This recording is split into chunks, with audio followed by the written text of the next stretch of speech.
বলতে পারে? আমি বলতেছি। কে কোন আইনে পারে? তাহলে কোন আইনে আছে? Obvious, আস্তে কথা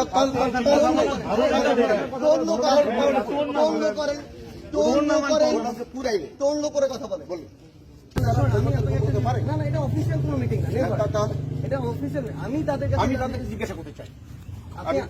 আমি আপনাকে বলি, আটোয়ারি না শুধু, উত্তরবঙ্গের মানুষের সবচেয়ে বড় সমস্যা কোথায় জানেন? আমি বলি, সমস্যাটা হচ্ছে মানে তারা যখন উত্তরবঙ্গের জন্য কেউ কিছু একটা নিয়ে আসতে চায়, কাজ করতে চায়, আরেকজন না পারলে ওইটাতে সহযোগিতা না করে পিছন থেকে টানে। এটা হচ্ছে, শুনেন, এটা উত্তরবঙ্গের মানুষের সবচেয়ে বড় সমস্যা।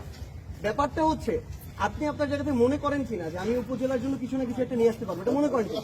তাহলে আমি যদি কি কি দরকার এটা তাদের কাছে জেনে নিয়ে আসে, এটা হওয়া উচিত কি উচিত না? বাবা, এটা কিন্তু তোমার মিটিং না, এনসিপি হওয়ার আগে কিন্তু সুযোগ ছিল। আমরা কিন্তু মেলা আমার এখনো সুযোগ আছে, আমরা ছিল, এখনো আছে, যেহেতু রাজনৈতিক দল তখন ছিল, এখনো আছে। শুনেন, মির্জা ফখরুল ইসলাম আলমগীর একটা দলের মহাসচিব হিসেবে যদি পারে, একটা দলের পদধারী হয়ে, তিনি এখন এমপিও না মন্ত্রীও না, উনি পারে কিনা? উনি যদি পারে, আমিও একটা দলের এইভাবে কনফারেন্স মিটিং করে না না না, এটা কোনো অফিসিয়াল মিটিং ছিল না। শোনেন, এটা আমি তাদের কাছে জানতে চাইছি, এটা কোনো অফিসিয়াল মিটিং না। অফিসিয়াল মিটিং হলে এটা রেজুলেশন থাকে, ওটা ইউএনও। আমি জানি তো। হ্যাঁ, এরকম কোনো কিছু ছিল না। আমি তাদের কাছে জানতে চাইছি আটোয়ারি কি কি দরকার, আপনার কি কি সমস্যা, আমি আমার জায়গা থেকে দেখবো যে আমি এটা বের করে আনতে পারি। ঠিক আছে, অসুবিধা নেই। আমি কথা বলবো, আমি আমাকে জিজ্ঞাসা করেন, আমি তাদেরকে বলতে পারি এটা না, আপনার সমস্যা কোন বিধানে আসছেন? না, আপনি আমাকে বলেন, আপনি যদি এটা বলেন, আপনি কোন অথরিটি জিজ্ঞাসা করছেন? আমি জিজ্ঞাসা করতে পারবো না?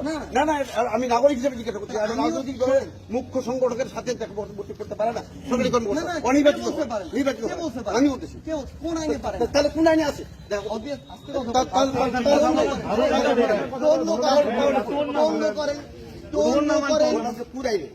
কথা বলে। আপনি যে আইনে এটা জিজ্ঞাসা করতে পারেন, আমি একজন নাগরিক হিসেবে আটোয়ারিতে কি কি সমস্যা আমি তাদের কাছে জানতে চাইতে পারি। এইটা আমি আমার জায়গা থেকে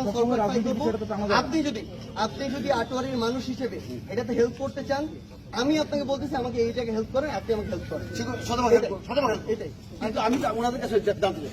মির্জা ফখরুল ইসলাম আলমগীর যদি ঠাকুরগাঁও এসে এটা করতে পারে, বাংলাদেশের যে কোনো জায়গায় আপত্তি নেই তো, আপত্তি নাই। আমি বলছি আপত্তি কিসের? আপনার আপত্তি